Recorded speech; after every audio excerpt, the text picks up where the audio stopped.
السلام علیکم میز ٹیوشن. اب اسلامیات کمپلسری کا پیپر ہے جس میں امپورٹنٹ آیات اور آیات کا جو کوشچن ہے یہ کمپلسری ہوتا ہے.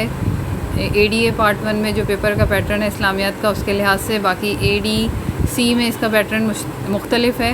تو اب سب سے پہلے ڈگری کلاسز میں آپ کے پاس 2 سورے شامل ہیں. پہلی سورہ حجرات جو کہ مدنی سورہ ہے اور یہ پارہ 26 میں ہے اور اس کا سورہ نمبر ہے 49، اور دوسری ہے سورہ الفرقان جو کہ مکی سورہ ہے اور یہ پارہ نمبر 18 اور 19 میں جو کہ سورہ ہے نمبر ہے 25. اب امپورٹنٹ ایئرس جو ہیں وہ 2019.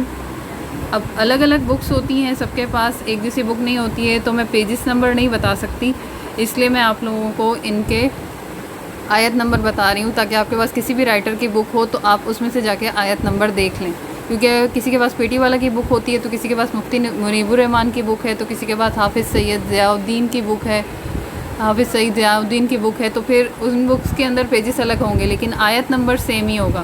سورہ الحجرات میں پہلی سے لے کے 18 تک کی آیت شامل ہیں اور سورہ فرقان میں لاسٹ کی 15 آیات شامل ہیں آپ کے سلیبس میں. تو یہ امپورٹنٹ ہے. 2019 میں جو آیت نمبر 1 ہے وہ سورہ حجرات کی تھی اور آیت نمبر 11 ہے، اور پھر آیت نمبر 2 سورہ حجرات کی ہے اور وہ آیت نمبر 12 ہے. اسی طرح سورہ الفرقان کی آیت نمبر 68 اور 69 ہے. یہ آپ کو آپ کی بکس میں مل جائیں گی. میں نے آیت کے نمبر جو 2019 میں آئے ہیں وہ لکھے ہیں اور پھر جن صورت میں یہ ہیں وہ لکھے ہیں، اور اس صورت کی جو آیت نمبر ہے میں نے وہ آگے مینشن کر دی کہ باقی آپ ساری دیکھ لیجئے گا. اب پیپر میں تشریح کرنے کا طریقہ کیا ہوتا ہے؟ پیپر میں تشریح کرنے کا طریقہ یہ ہے کہ سب سے پہلے جو آپ کے پاس آیت آئی ہے اس کا ترجمہ اس کو پہچاننا ہے کہ وہ کس صورت سے ہے. اگر وہ سورہ حجرات سے ہے تو سورہ حجرات، اور اگر سورہ فرقان سے ہے تو پھر سورہ فرقان. لیکن آپ کو اس کو صحیح طرح سے پہچاننا ہے اور اس کا ترجمہ لکھنا ہے ایگزیکٹ جو آپ کی بک میں ہے. اس میں 19-20 نہیں ہونا چاہیے، یعنی کہ آپ اپنی طرف سے کوئی لفظ رد و بدل نہیں کر سکتے. اگر آپ نے پہچان لیا ہے کہ وہ سورہ حجرات کی آیت ہے تو سب سے پہلے آپ کو حوالہ آیت دینا مسٹ ہے، جو کہ اکثر لوگ نہیں دیتے یا بھول جاتے ہیں. تو اس میں لکھا ہوا ہے، میں نے مندرجہ بالا آیت ہماری درسی کتاب میں شامل سورہ حجرات سے لی گئی جو مدنی سورہ ہے، جو پارہ نمبر 26 میں اور سورت کی ترتیب کے لحاظ سے یہ 49 نمبر پر ہے.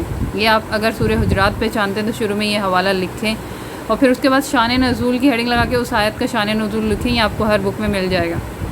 اور پھر آپ کو اسٹیپ 4 میں جا کے تشریح کرنی ہے، اور تشریح تقریباً آپ کی 1 سے 1.5 پیج کی ہونی چاہیے. اور اس آیت سے متعلق اگر آپ کے پاس کوئی حدیث ہے تو وہ حدیث لکھیں، اور جو اگر آپ کے پاس اسی آیت سے ملتی جلتی کوئی آیت جو اسی طرح کی تعلیمات دے رہی ہے تو وہ لکھیں. اور اپنے الفاظ اور اپنی رائے دینے سے پرہیز کریں. الفاظ اپنے لکھیں لیکن اپنی رائے دینے سے پرہیز کریں، کیونکہ آیت ہے، آیت قرآن کی بات ہے اور قرآن اللہ کی بات ہوتی ہے، اور اس میں صرف آپ کو وہی بات لکھنی ہے جو قرآن بتا رہا ہے.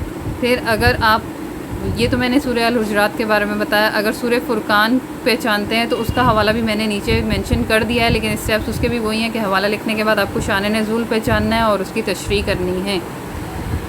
امید ہے کہ آپ کا پیپر اچھا ہو جائے گا، آسان آئے گا، اور آپ جو میں نے گیس بتایا اس میں سے لگے گا اور آپ کر کے آئیں گے. میرے چینل کو سبسکرائب کریں، لائک کریں، اپنے فرینڈس کے ساتھ شیئر کریں. اللہ حافظ ناصر.